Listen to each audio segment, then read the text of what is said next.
Bom dia a todos. Eu agradeço essa oportunidade de estar aqui nesse instante para desenvolver esse tema que me chamou bastante atenção, por me parecer bastante pertinente para o atual momento em que nós estamos vivendo. Então, a nossa palestra de hoje versará sobre o tema: a convivência social e familiar como fator de evolução pessoal e coletiva. Trabalhar na livraria da Casa Espírita é um privilégio para a gente, porque a gente tem contatos com livros, com textos que são verdadeiras preciosidades. E um dia desses eu me deparei com esse livro, esse livreto, denominado simplesmente Irmão. Ele foi ditado pelo Espírito Emmanuel e psicografado pelo Chico Xavier. Dei uma folheada rápida nele e o conteúdo logo me chamou a atenção. Aí providenciei um exemplar para mim, levei para casa a fim de estudá-lo, de lê-lo com mais calma. E ao terminar de lê-lo, eu fiquei bastante impressionado pelo seu conteúdo, porque ele me pareceu um verdadeiro manual de boa convivência entre as pessoas. E nesse momento em que nós estamos vivendo de bastante conflito entre as nações, conflito entre povos, facções políticas, enfim, conflitos de todo gênero, eu achei bastante pertinente tentar trabalhar esse tema para trazê-los aqui à apreciação de vocês. E, na verdade, eu devo confessar também que, ao me debruçar sobre ele, eu também me senti altamente necessitado de introjetar em mim os conceitos que eu adquiri, que eu absorvi ao longo do estudo que eu desenvolvi. Uma vez decidido a elaborar essa palestra, então eu resolvi pesquisar outros livros, outros textos, que me desse assim, um conhecimento que pudessem fundamentar de uma forma melhor essa exposição que eu iria fazer aqui. Naturalmente, a minha primeira preocupação foi querer saber o que os espíritos na obra kardeciana pensavam a respeito desse tema. Então, fui no Livro dos Espíritos, não é? E lá na terceira parte, que trata das leis morais, que nós podemos também definir como leis naturais, leis divinas, que por serem divinas são perfeitas e sendo perfeitas são imutáveis, não é? Lá nessa terceira parte, me deparei com o capítulo 7º, que trata da lei das sociedades, que é exatamente essa questão que nós estamos trabalhando neste momento. Lá, Kardec trabalhou, juntamente com a espiritualidade maior, esse tema nas questões de número 766 a 775. As questões de 766 a 768 enfatizam a necessidade da convivência social para fins de promoção do progresso. As de número 769 a 773, elas enfatizam a inutilidade da vida em isolamento para o progresso espiritual e o progresso da sociedade. E as questões 774 e 775 abordam a questão da convivência familiar. Então, para efeito de ficarmos bem focados na nossa palestra, nós vamos nos ater apenas às três primeiras e às duas últimas. Vejamos o que diz, então, a questão 766. Kardec pergunta: a vida social está na natureza? Ou seja, a vida social é um fato natural? Respondem os espíritos: certamente, Deus fez o homem para viver em sociedade. Não lhe deu inutilmente a palavra e todas as outras faculdades necessárias à vida de relação. O que seriam essas outras faculdades necessárias à vida de relação? Eu diria que são os nossos 5 sentidos, né? Paladar, olfato, visão, audição, né?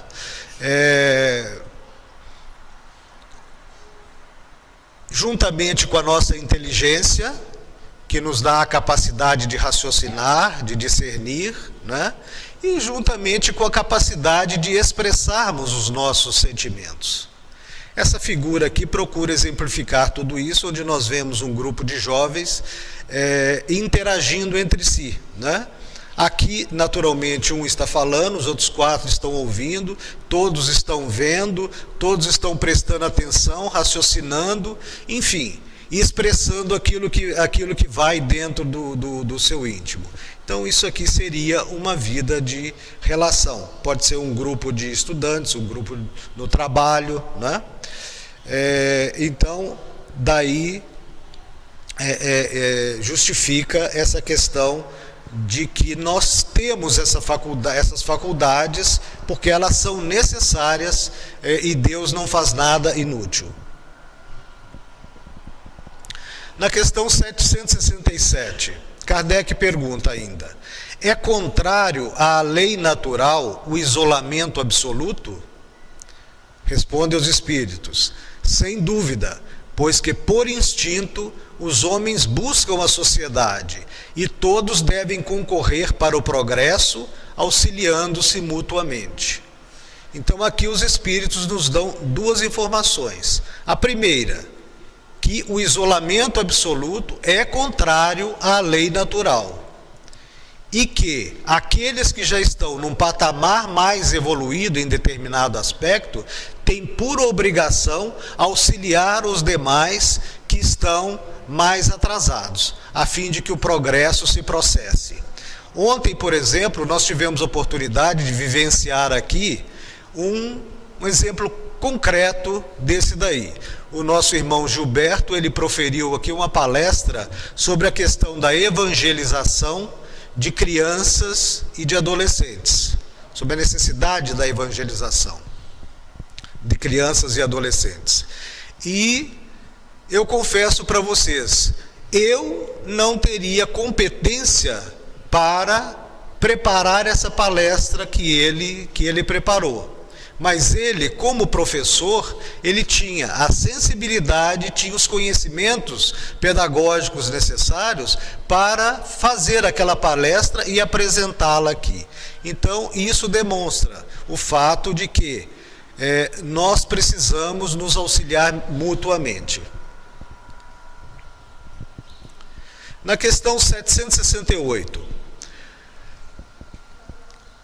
procurando a sociedade, não estará o homem somente obedecendo a um instinto pessoal, ou há nesse instinto algum objetivo de ordem mais geral?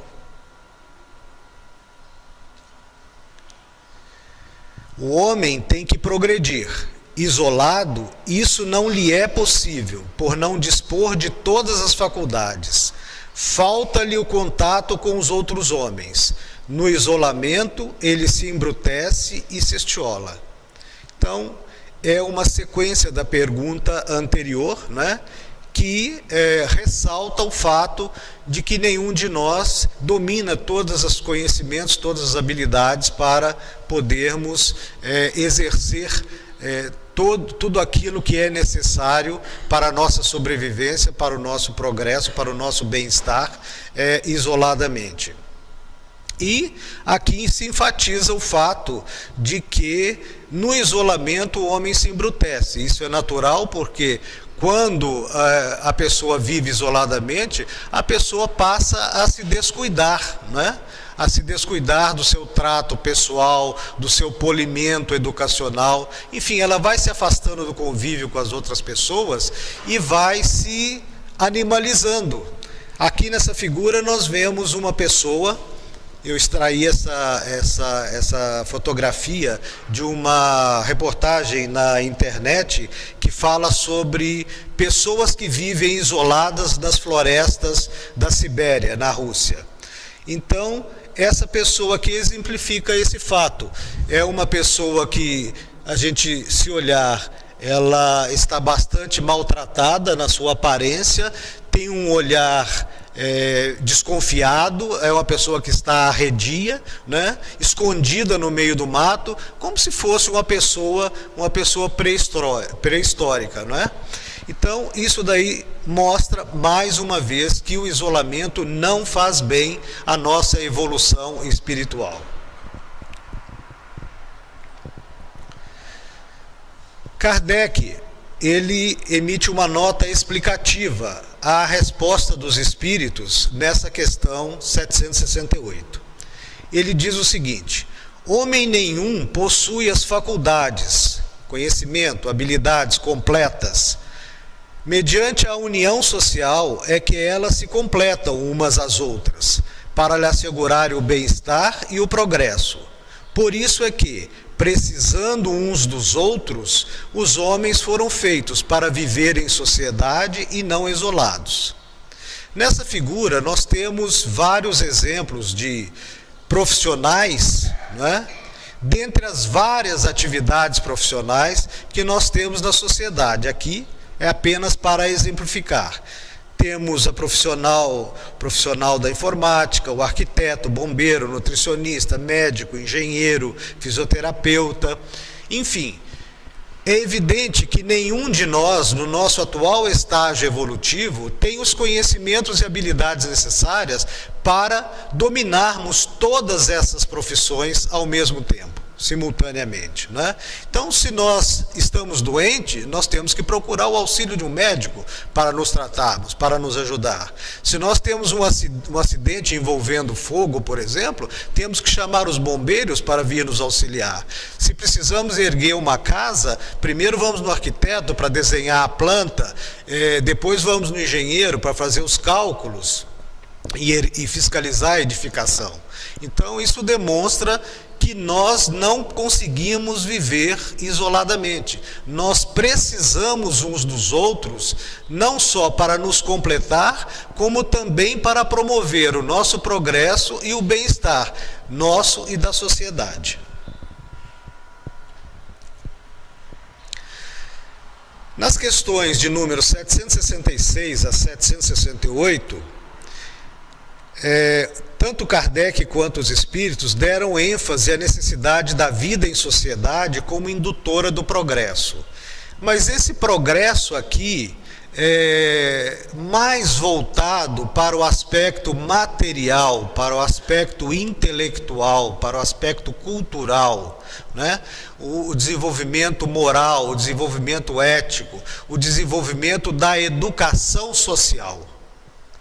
Ele não enfatizou aqui propriamente o progresso do sentimento, o progresso do amor fraternal. Quando é que ele vai fazer isso? Quando ele aborda a questão da família. A família, segundo as questões 774 e 775, é que dão a origem do sentimento fraternal. Então vejamos o que dizem as questões 774 e 775. Na 774, Kardec pergunta: há pessoas que, do fato de os animais, ao cabo de certo tempo, abandonarem suas crias, deduzem serem os laços de família entre os homens resultado dos costumes sociais e não efeito de uma lei da natureza. Que devemos pensar a respeito? Aqui cabe uma explicação. Todos nós sabemos que os animais, ao terem suas crias, eles se desvelam para cuidar delas. Eles lhe propiciam a alimentação, eles lhe propiciam a proteção, eles lhe propiciam o carinho e lhe propiciam também os conhecimentos para que eles possam sobreviver quando se tornarem independentes. Mas uma vez tornados independentes, simplesmente o vínculo entre pais e filhos no reino animal se rompe. Vai cada um para o seu lado viver a sua vida. Um não se preocupa mais com os outros. Em se tratando do homem também ser um animal, é que Kardec faz essa pergunta. Sendo o homem um animal, o que ele quer dizer aqui, o vínculo afetivo que permanece entre pais e filhos, após os filhos se tornarem independentes, não será apenas uma convenção social? Ou será decorrente de uma lei da natureza? O que devemos pensar a respeito? Aí, a espiritualidade maior responde: diverso dos animais é o destino dos homens. Há no homem alguma coisa mais, além das necessidades físicas. Há a necessidade de progredir. Os laços sociais são necessários ao progresso, conforme nós vimos nas 3 perguntas abordadas anteriormente. E os de família, os laços de família, tornam os primeiros mais estreitos. Claro, porque os laços de família criam os vínculos afetivos. Eis porque os laços de família constituem uma lei da natureza. Quis Deus que, por essa forma, os homens aprendessem a se amar como irmãos.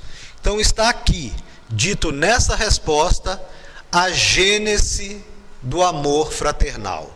Quis Deus que, por essa forma, os homens aprendessem a se amar como irmãos. Ou seja, ao ser constituída a família, ela tem essa missão meritória de gerar um vínculo afetivo que vai frutificar e, com o passar do tempo, se transformar e se ampliar, se desenvolver em vínculos bastante sólidos de amor fraternal.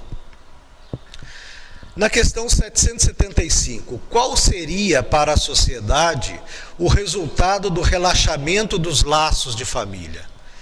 Evidentemente que se os laços de família se relaxam, os vínculos afetivos que eles criam também se relaxam. Aí as pessoas deixam de se amar, ou diminuem o sentimento fraterno. E ao diminuir o sentimento fraterno, elas voltam-se mais para si, voltam-se mais para os seus interesses. E aí o egoísmo recrudesce.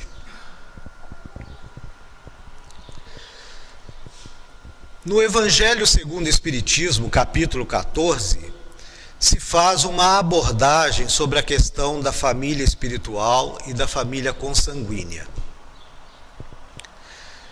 Nós, como espíritos, que já temos milhões de anos, nós devemos deduzir que nós já vivemos milhares de encarnações.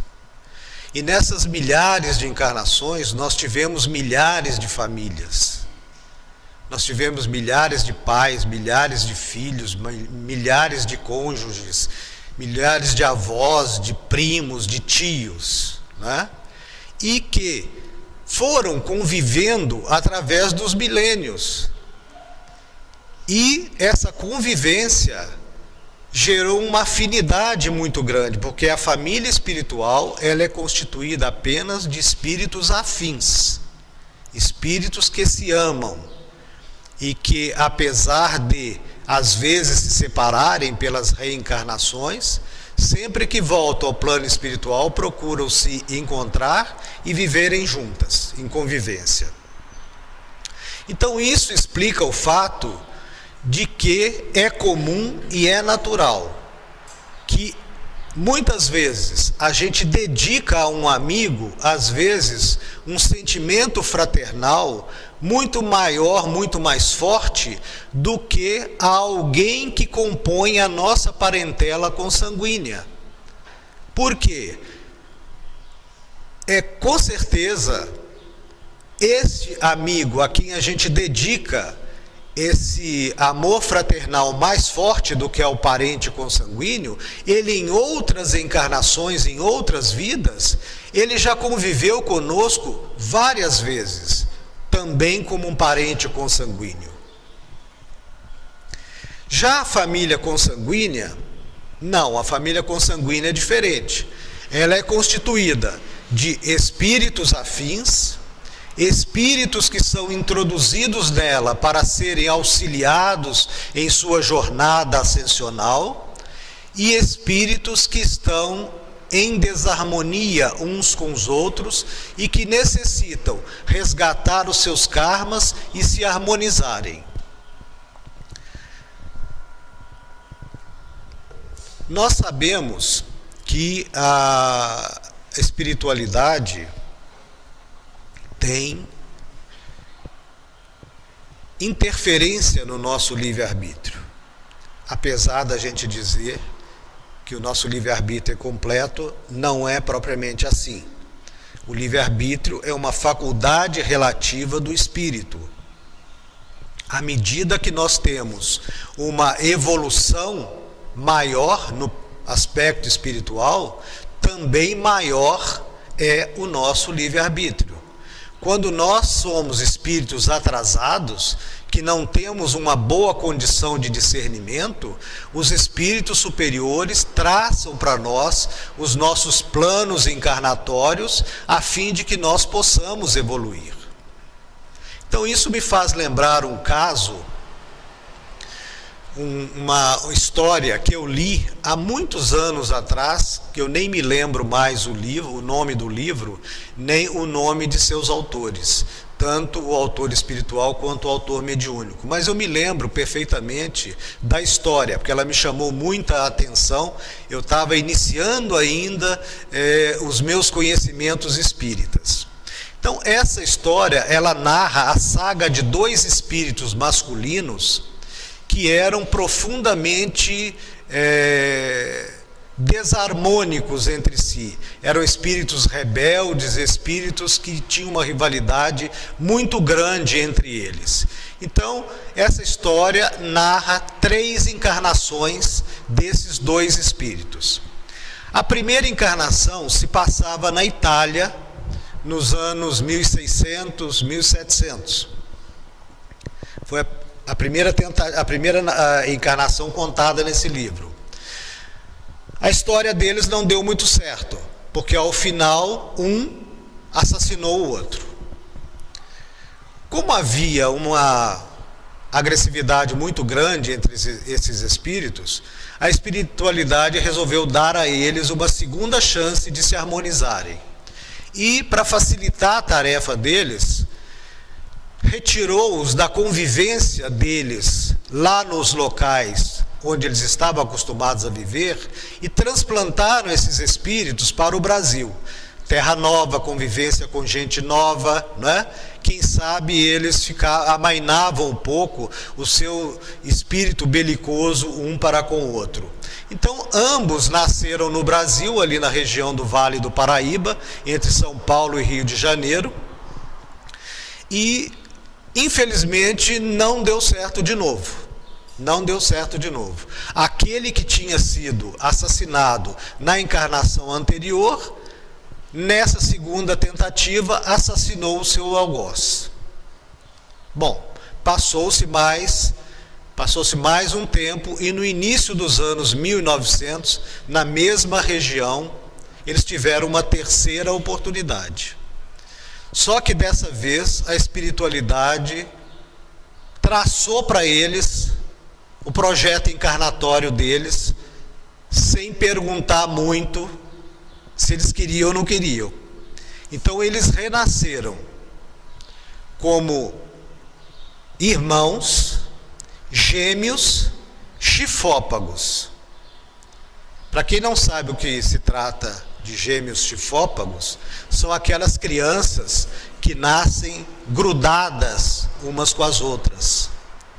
Então isso, no início dos anos 1900, vocês imaginam que tragédia e que aberração que isso significava, né? E para completar o quadro trágico, eles não detinham todos os sentidos. As duas crianças, agarradas entre si, não detinham todos os sentidos. Se não me engano, um tinha audição e não tinha visão, o outro tinha a visão e não tinha a audição. Então, eles tiveram uma vida extremamente complicada, porque os pais, de imediato, os abandonaram. Não quiseram saber daquelas duas crianças. Mas, por coincidência, estava passando na cidade, naquela ocasião, uma trupe de circo. E o chefe dessa trupe de circo se interessou por pegar essas crianças e criá-las e cuidar delas. Mas ele não se interessou pelas crianças por espírito de caridade. Ele se interessou por espírito mercantilista. Ele quis criar essas crianças para transformá-las numa atração bizarra do circo. Assim como existem animais, existem leões, elefantes, cavalos, cachorros e tal, que são atrações do circo, eles queriam ter essas crianças como atrações do circo, para chamar mais clientes, né? mais espectadores para os seus espetáculos.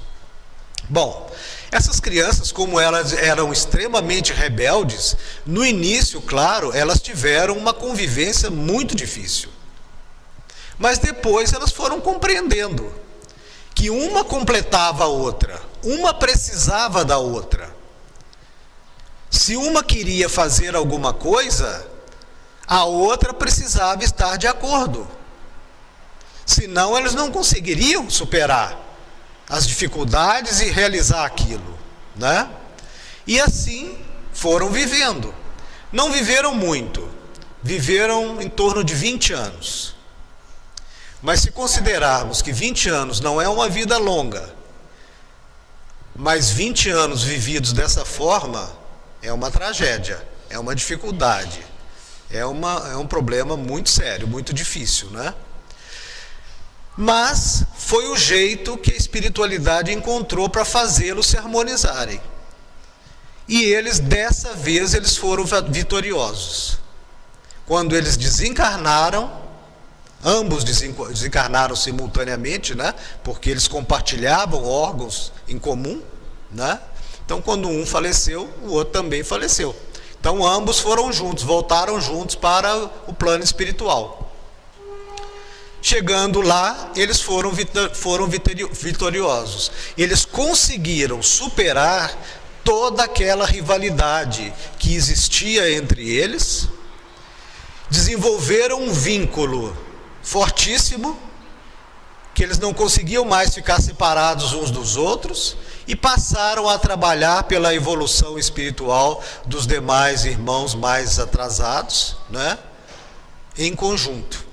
Então, é uma história muito bonita, muito edificante, que realmente me chamou muito a atenção. E demonstra que nós devemos vencer as nossas desarmonias, porque se não fizermos isso, se não soubermos superar as nossas adversidades com o nosso próximo, certamente a espiritualidade vai nos dando chances de vencermos, de superarmos isso daí, de progredirmos. Mas se nós ficarmos recalcitrantes, rebeldes, nós teremos uma decisão drástica da parte deles para fazer com que isso aconteça. Vamos tratar agora então das barreiras ao aprimoramento das relações humanas. Aqui eu relacionei apenas o orgulho e o egoísmo. Poderia elencar uma série de vícios, né, que nos atrapalham. Mas, considerando que o orgulho e o egoísmo são os pais de todos os vícios, de todos os males do caráter que nos perturbam, eu resolvi colocar apenas os dois, né? Nós sabemos que os vícios, as nossas falhas morais, é que são os fatores primordiais que nos afastam, que geram a desarmonia, que geram os atritos, né? E que nos afastam umas pessoas das outras. Agora vamos falar dos fatores que incentivam o aprimoramento das relações humanas. Aqui eu também procurei ser sintético e relacionei apenas esses dois aqui, fraternidade e solidariedade, que nós poderíamos substituir aqui por amor e por caridade, porque eu acredito que dentro desse contexto eles são sinônimos, né? A fraternidade é aquele sentimento que faz com que nós gostemos de estar próximos uns dos outros e de nos ajudarmos mutuamente. É o motor, é a motivação que nos induz a sermos solidários. E a solidariedade são aquelas ações que nós praticamos em conjunto e que vêm se traduzir num bem para nós mesmos ou para os próximos, né? Então nós vemos aqui duas crianças se abraçando fraternalmente e um exemplo de uso da inteligência para a prática da solidariedade. Eu achei fantástica essa fotografia aqui, pela inteligência dessas duas crianças. Uma que está mais no topo do barranco, segurando com uma mão para se firmar, com a outra segurando um lado da alça da sacola escolar, né? A outra criança que está no meio, com uma mão segurando o outro lado da alça e com a outra mão livre, tentando tirar o cachorrinho que estava no canal de água. Me pareceu assim um exemplo fantástico de solidariedade e de uso da inteligência para a prática da solidariedade. Aqui um conselho de Gandhi, um conselho que eu entendo ser muito sábio e muito prático. Faz da tua vida um reflexo da sociedade que desejas. Isso fica muito claro, né? Porque nós, isoladamente, nós não conseguimos modificar a sociedade como um todo.